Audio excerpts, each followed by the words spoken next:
Imagine a terror so profound, so primal, that it gripped an entire region of France, not with armies or plague, but with the gnashing teeth and ravenous hunger of an unseen predator.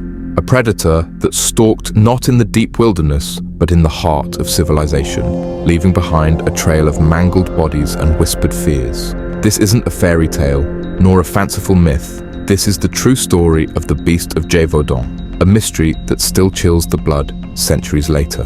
Was it a wolf, a monstrous hybrid, or something far more sinister? Join me as we journey into the abyss of this unsolved enigma.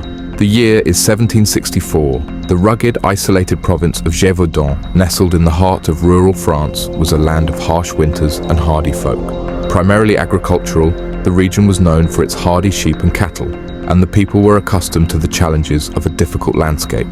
However, they were not accustomed to the terror that was about to unfold. A young woman tending her cattle near the village of Langogne became the first victim.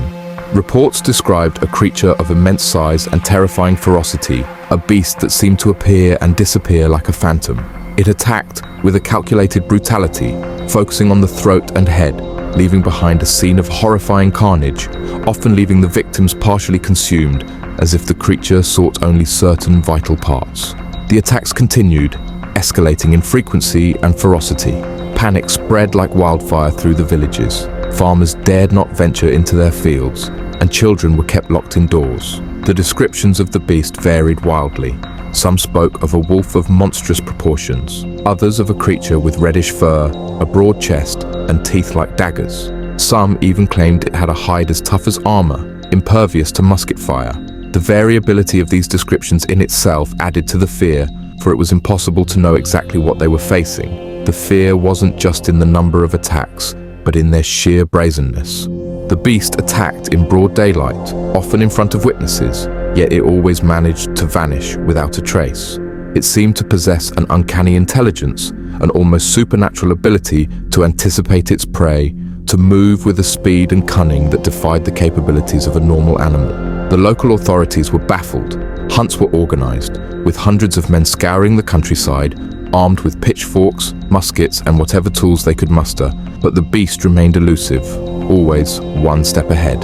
Some whispered that it was no mere creature of flesh and bone, but a demon sent to punish the land for sins unknown. News of the terror reached the ears of King Louis XV.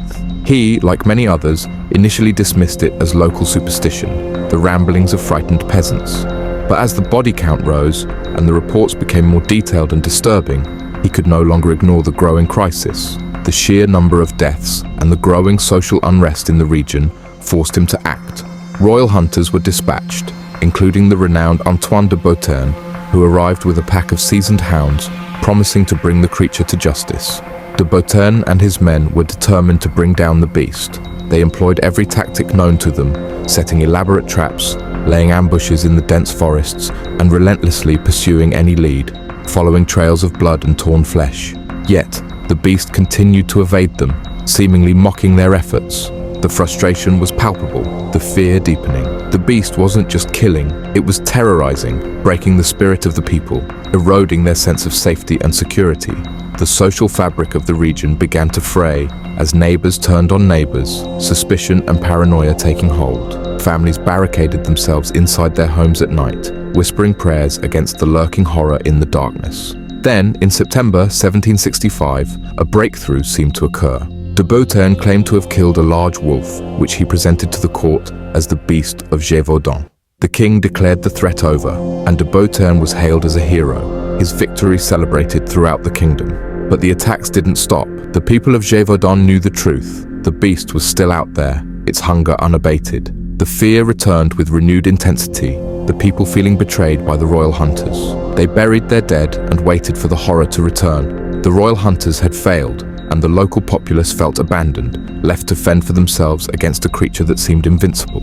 It was then that a local farmer, Jean Chastel, stepped forward, a man known for his piety and his skill with firearms. He was convinced that the beast was not a normal animal, but a creature of evil, and that only divine intervention could stop it. In June 1767, Chastel, armed with a homemade musket and silver bullets blessed by a local priest, encountered the beast near the Sogne d'Auves. According to the legend, he recited a prayer as he fired, striking the creature dead. This time, the attack ceased. The people rejoiced, believing that the nightmare was finally over. But even as they celebrated, a lingering unease remained. Had they truly defeated the beast, or had it simply chosen to disappear once more? The creature slain by Chastel was described as being unlike any wolf seen before. It was larger, more heavily built, with a reddish coat and a peculiar bone structure. Some accounts even suggested it had a striped hide, leading to theories that it was a hybrid, perhaps a wolf dog, or a wolf-hyena crossbreed, or even some unknown creature brought back from the colonies. The descriptions of the beast's teeth and claws were also unusual, far more formidable than those of a typical wolf. Some even claimed that the body of the beast, once taken away, mysteriously vanished before it could be properly examined. Theories abound to this day.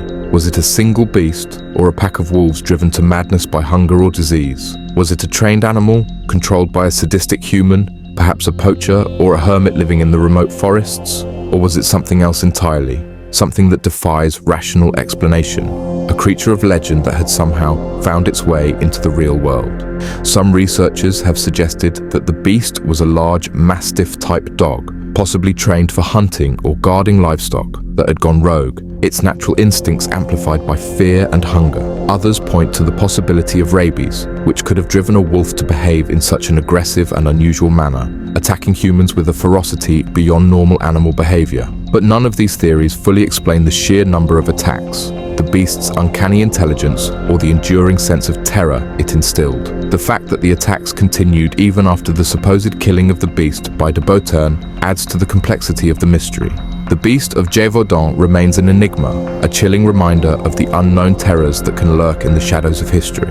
It's a story that speaks to our primal fears, our fascination with the wild, and our enduring desire to understand the mysteries that lie beyond the edge of our understanding. It's a tale that has been passed down through generations, a testament to the power of fear and the enduring allure of the unknown. The story of the Beast of Gévaudan is more than just a historical curiosity. It's a window into the human psyche, a reflection of our deepest fears and our enduring fascination with the unknown. It reminds us that even in the age of reason, there are still mysteries that defy explanation, shadows that refuse to be banished. The tale also reflects the social and political tensions of the time, the anxieties of a rural population feeling abandoned by the distant royal court. What do you think? Was the Beast of Gévaudan a wolf, a hybrid, or something else entirely? Share your theories in the comments below. And if you enjoyed this journey into the abyss of beasts, don't forget to like and subscribe for more chilling tales from the wild. Click on the videos on screen to explore other incredible creatures, and until next time, keep your eyes open and your fears close. You never know what lurks in the shadows.